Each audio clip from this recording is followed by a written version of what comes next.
So I saw Frozen 2 a few days ago, and it was actually really good.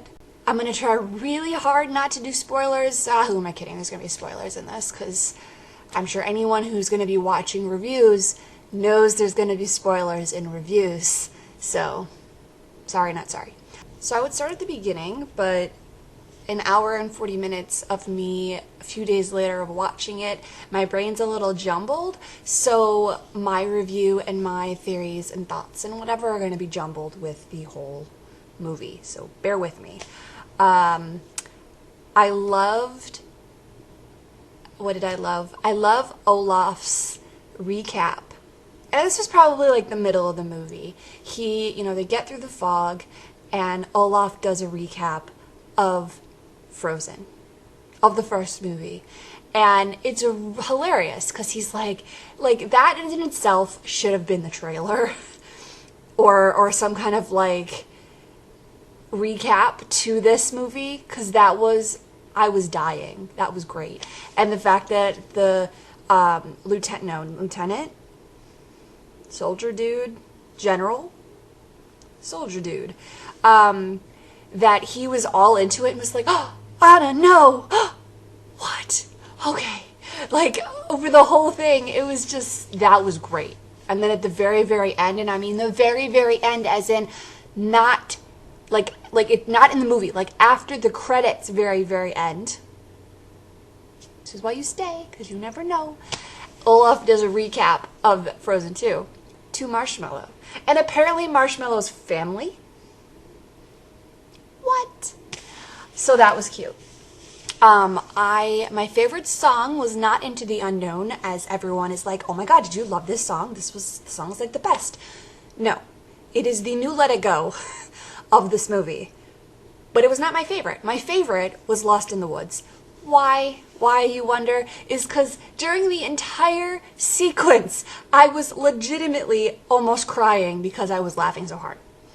And that is because it was very, like, old-timey love ballad kind of way that it was presented. And my other half actually looked it up after the fact, and it was based off of, like, I think she said the 70s to 80s, like, love song ballads, and Queen had a huge inspiration in it. Well, I don't watch Queen's videos, but I know of their songs, and I could probably see that because that was like that era or something like that. But it was great. And it didn't help the fact that the reindeer were singing with him. Like, he started singing, you're like, wait a minute. Oh, there it is. Oh, there's more of them. Okay. Like, it was pretty great. I was dying. So you have that. And then, so you find out, though, before this, because the reindeer is there. So you find out before this that there is a possibility that these settlers, no, these, I forget who they're called, tribal people, might be cousins of Kristoff. It does not say that. However, if you think back to Frozen 1, you have the Hana Hana Hana song. That's what I'm dubbing it as. The Ice We Are Building Ice song. And Kristoff is in a very similar tunic. And he has a reindeer. But you see no other reindeer.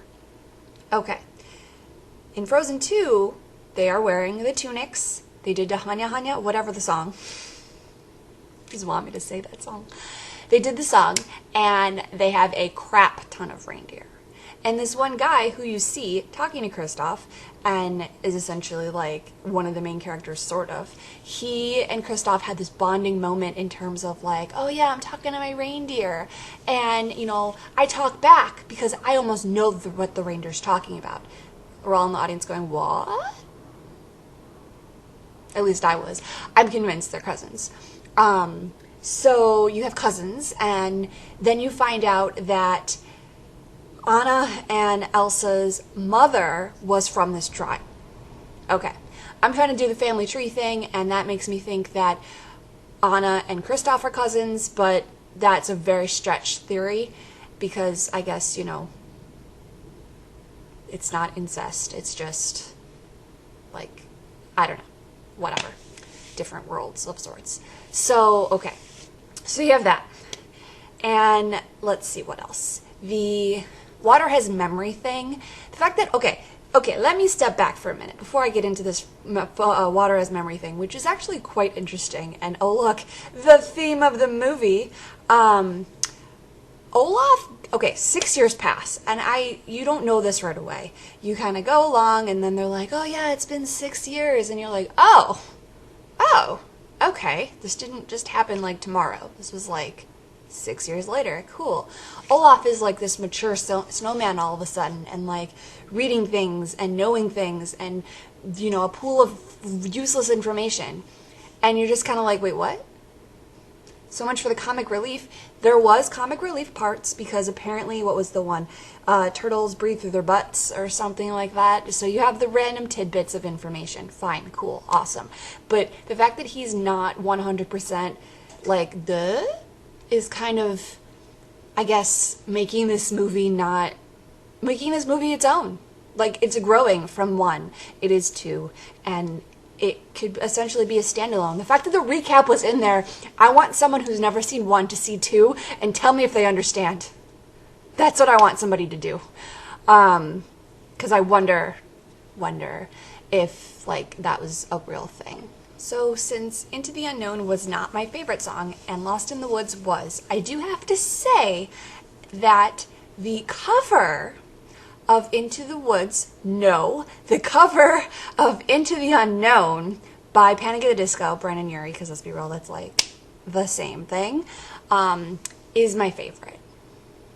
Sorry, Idina Menzel, Brendan Urie has you beat. What else? So, so Olaf grew up. Elsa, essentially, this sounds weird, Elsa grew into her voice. So I will accept 6 years later, she sounds much older. Idina Menzel's voice is a little deep for someone younger. Kristen Bell, right on the nose. Not that she sounds like a child, but kind of works for Anna. So in this movie, Elsa's voice did not bug me.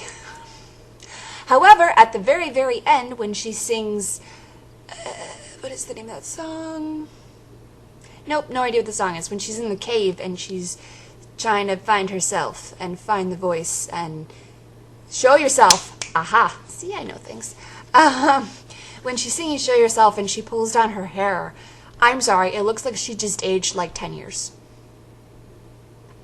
Saw a cosplayer with their hair down doing like a casual version of Elsa, and I was like, oh, that's cool. No, that was the inspiration of the like out of the braided hair. No.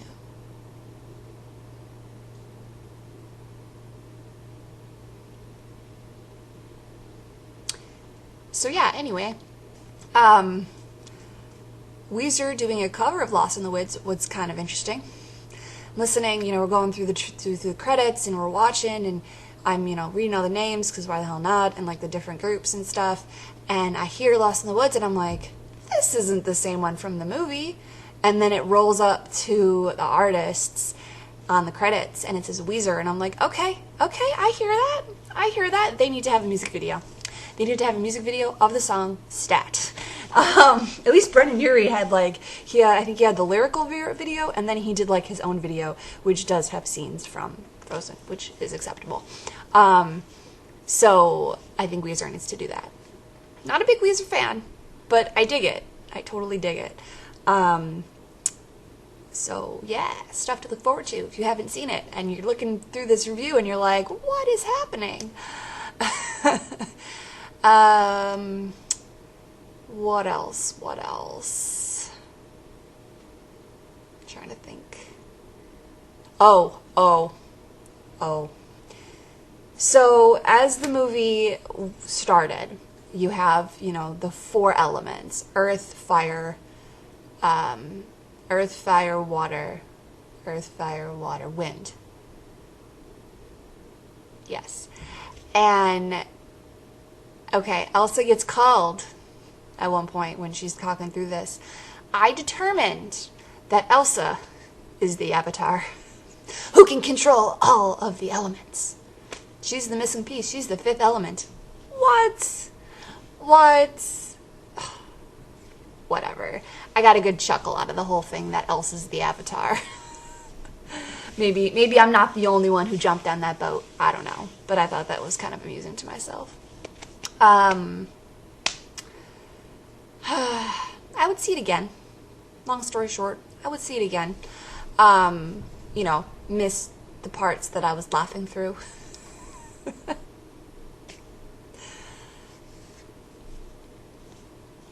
You know it's a good movie when you're laughing. I was pleasantly surprised. The theater we went to was a very small theater, a smallish, cheapish theater, and there were a lot of children. It's the day before Thanksgiving, everybody's on break, fine, okay. There wasn't a whole lot of like screaming at the screen. Not that I expected that. I mean, children may have known better. I don't know, but going to the theater is like going to Disneyland. They see their characters and they start screaming. I don't know. It's been a while since I've been to the movies. At least a children's movie in theaters. It did have to get a little like, seriously, kind of mood when the engagement happened? When somebody's kissing? Who's kissing? Kristoff and Anna? Something like that? When he proposes? I forget. Some dramatic scene that you knew, I think it was when he proposes, finally. Some dramatic scene happened, and it's like, okay, plot's going on, let's move on, let's do things, and the whole freaking theater starts clapping. Nobody saw that coming. It made me kind of think of, side note, made me think a little bit of Harry Potter when Ron and Hermione finally kiss in Deathly Hallows Part 2, and the whole audience just, like you didn't know that was gonna come, guys. Whatever. So yeah, it was good. I recommend it.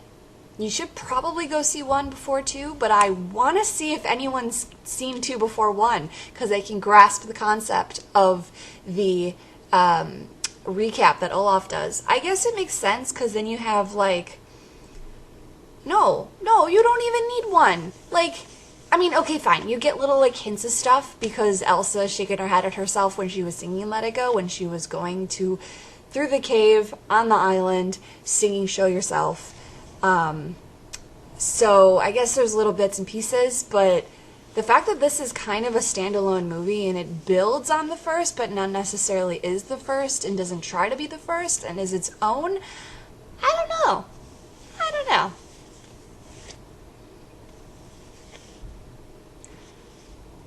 I got nothing else. So yeah, whole lot of this, and let's do the Elsa pose. Right, that's the Elsa pose.